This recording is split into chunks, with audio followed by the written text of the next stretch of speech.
Howdy everyone, you join me at a complete loss of what to do. So here we are with a subscriber replay. This is InDeathIsLife. Is on Ensk and is in the Tiger One. Now, I'm going to direct this commentary in a style of the old What Would Wallst Do videos, which were videos I did because I thought they gave a new perspective that wasn't really found anywhere else on YouTube. The point of the videos was to look at a game without having watched it beforehand and just say, okay, in this situation, as I see it, I would do this. And I like to formulate and postulate what would have happened in the game, what would have transpired, whether I would have won it as a player, and that way we can both learn, and you get two different perspectives for the gameplay, which I thought was quite useful. Now, here we are on Ensk in the Tiger One, which is a beautiful, beautiful tank, and Are you serious with this? Really?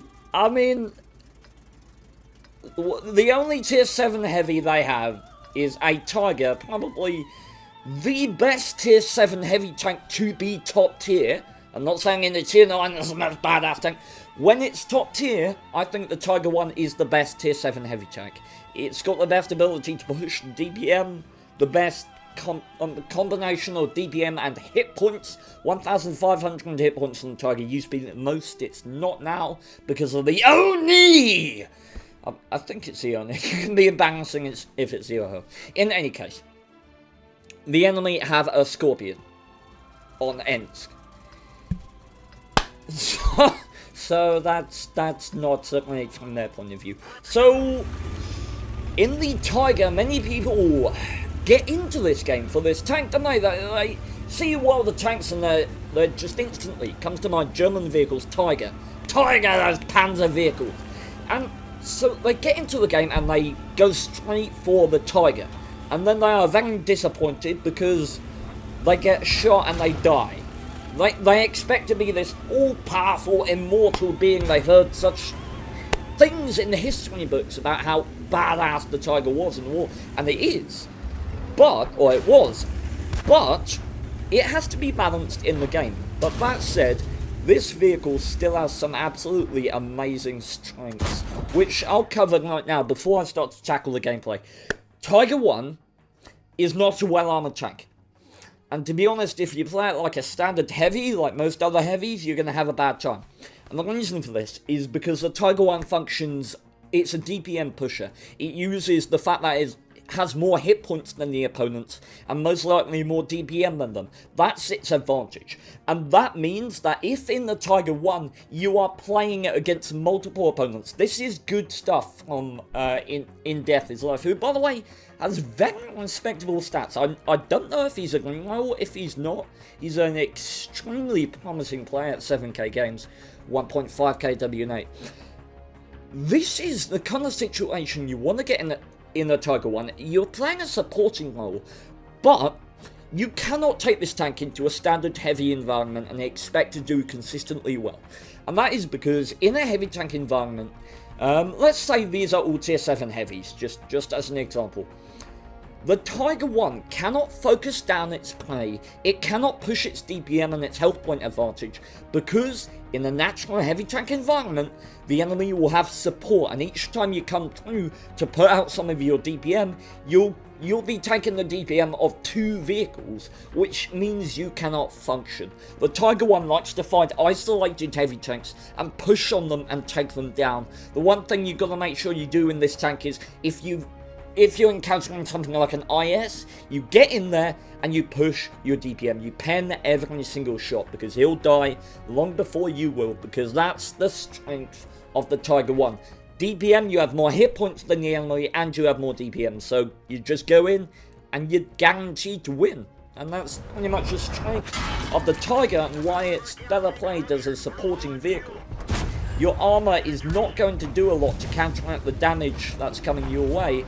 You can see InDeath is doing his best to sideswipe using his 80mm of side armor, but it's really not going to work. I mean, it's just a huge box. As you see the guns there, so even if you're side sniping perfectly, then they're still going to be able to shoot there, and at that angle, about maybe 150, 175, which is found at tier 7, will get through that armor without much trouble.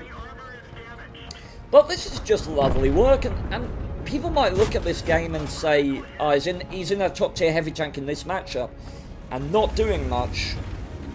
And I would too. Right now, I would be pushing my advantage. I would be pushing through the town, I think, trying to isolate an engagement. Now, what do I know? I know that the Scorpion is over there on the middle of the map. I know that we've lost the 9 signal line, and most likely there are 2 Cromwells over there as well, given that these guys are not awful players. They probably know that they're going to be best to exploit the east of this map, because it's more open. So, knowing that the Scorpion is there, I would most likely hedge a bet that there's nothing at the J1 area. That means I would relocate all the way around here, start pushing down the 1 line, check out the VK, that would keep me isolated from the KV-85. VK's down without a threat to my flank. KV-85 would probably relocate out there, I'd deal with him solo as well. T-34 would come up, but my Skoda would come and support me from these ways. So, I would definitely move up down the 1 line because it looks like the clearest option for me right now. I might incur some damage. I put myself from about maybe 800 hit points by the end of that engagement, having cleared out most of this flank. So, we'll see how mathematically that ties in with how InDeathIsLife's play works out for him here. This is really interesting for me. I just love... because there's so many factors at play in the World of Tanks game. There's a Cromwell popping up on the other side. There's so many factors at play. It's so hard to know what could have happened, and that makes it really fun to just guess sometimes. And as Stud's engaged in a combat with this poor tier 5 heavy, bless his heart.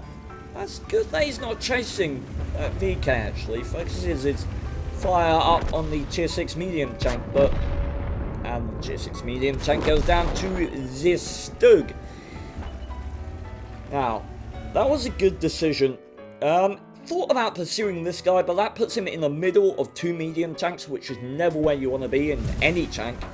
So it pushes in an area where you can still dictate the pace of the combat.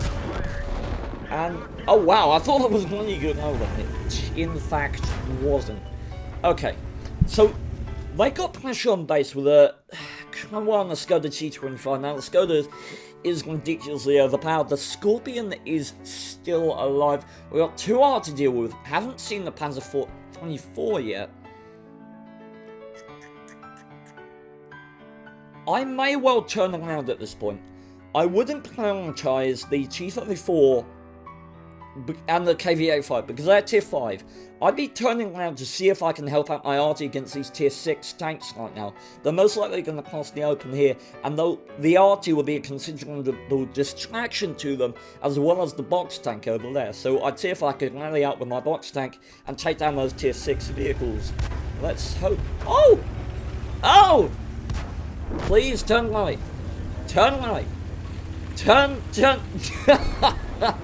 Damn it. Oh well. Okay, well, base pressure. Let's see if we can wrap this up quick enough. Ah! My apologies. Thirsty. Okay, 1 into the M6.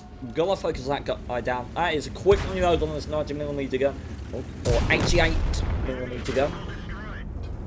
Messes up with positioning a bit here. Now, I'd like to think, if I had made my play, that these guys would have been dead far sooner. And to be honest, I reckon this game would almost be over by now, resulting in the win for our team. I mean, that's just from my point of view. I feel like I would have wrapped these guys up quickly at the start of the game once the Scorpion got spotted there. That was my key thing that would have pushed me down the 1 line. I would have killed all of these guys, maybe having 800 hit points left, and then I'd have had time to relocate back to base before these guys pushed in. I would have been prepared, wrapped around one of these buildings somewhere, and probably killed these medium tanks on the way in. So, I expect that it would have been one, but that said, it probably would not have been as interesting. Okay, Scorpion's on a 1-shot. God damn! That's a high roll to take out the M41 who got a bit excited there. Scorpion on the left, mate. Scorpion. Nice. Panzer overexposes himself. He's got enough health to take a hit from the Scorpion. And there goes the box tank. So, this is In Death Is Life. In this Tiger 1, that was 1 versus 5. 1 versus 4 now. After that comes the 24 goes down. Now, the smart thing for this Scorpion to do would be to just do nothing. To just keep kiting the Tiger until his support can show up. Because the Scorpion is fast enough to outrun the Tiger, certainly. And I would have pushed forward at that point. What is the Scorpion doing? Oh my word. Terrible, terrible play by the Scorpion there. All he had to do was kite him and just wait for backup. Not interested at all. Oh, that's a painful bounce. Wow. Nice army. He's got the Skoda up behind him. Luckily pushing forward. He knows at this point the only way to win is to dictate aggression to the enemy team. And the SU's getting involved in the action as well. And at this point you want to get distance. The last thing you want is to be caught in between these guys. Either display a large amount of aggression and kill that SU right now by poking around the corner, which is something I probably wouldn't do. If I was in this situation, I would pull back to there in anticipation of the Skoda coming around this side, or because that Skoda's a 2-shot. I know that he has to shoot me twice, but he's got an autoloader with a second shell delay, so what I need is distance. I need to see him coming and put a shot out with enough time for me to fall back behind cover so that when he advances to me to put that autoload out, I have enough time to reload. So I'd be looking at getting distance now and reversing from the enemy, which it does look like he's planning to do. And okay, when this SU comes up, medium tank mentality of that Skoda is going to be to come from a different direction as that Arty is. So if this Arty comes around the corner, I will kill him, then I'll push aggressively out that way, because I reckon that the Skoda will probably come around that side. I'll use the neck of the Arty to shield myself in the corner if I can, then again, turn around, reverse, start getting distance. So we'll see how he handles this. There we go, forward, forward, forward, forward, forward. Oh wow! Like I would have gone straight into it. Bounces and disengages. I don't think this poor sod has the autoloader. What? Oh. He's pleased about that. Wow. This is something that's really interesting to me. That game would have been a win, from my point of view, I think, if I was playing the game. But would it have been as remarkable? I don't think so. Would I have got a Paul's medal? No. Because, and this is not me trying to give a bad name to In Death Is Life. He is a very respectable player. But this is kind of the point of this video, because it's interesting to look at this kind of thing, because what would have happened here is I would have pushed up aggressively, I would have capitalised on my advantage of being a top tier heavy tank with hit points and DPM, and I would have killed the guys in the tank, and I would have kept my team alive. And my team would have taken some of the kills and XP for themselves. So I wouldn't have got a Paul's medal because I'm a better player. That's not me trying to make any offence to anyone. I'm just saying I wouldn't have got a Paul's medal because I'm a better player. That's odd, isn't it? It is odd, but it just shows that sometimes I don't know how to talk about what I'm talking about without being a dick. It's not my intention. Recommendations for In Death Is Life. I'd say, from the way you played, you got decent grasp of the Tiger, but what you need to work on, what I didn't see demonstrated in this game, was your ability to read the matchup. You were in the best matchup you'll ever possibly get in the Tiger in this situation.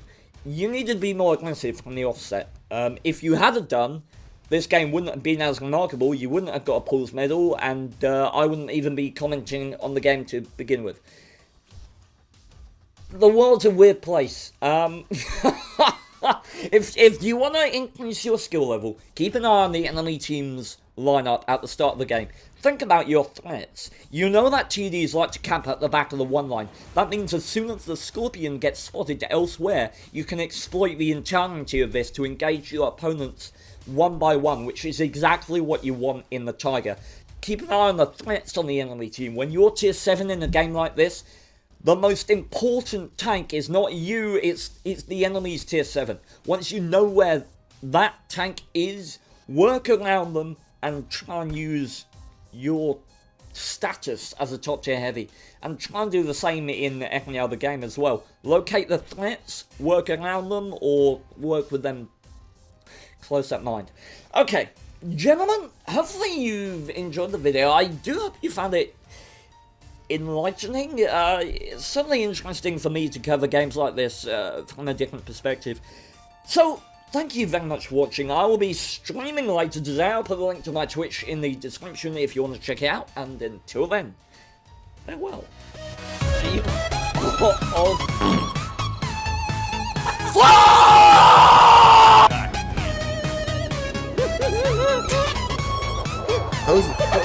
I shoot you! I know who put that one in! Steve, you son of a bitch! Even if they do say bitches! Oh no! Oh no!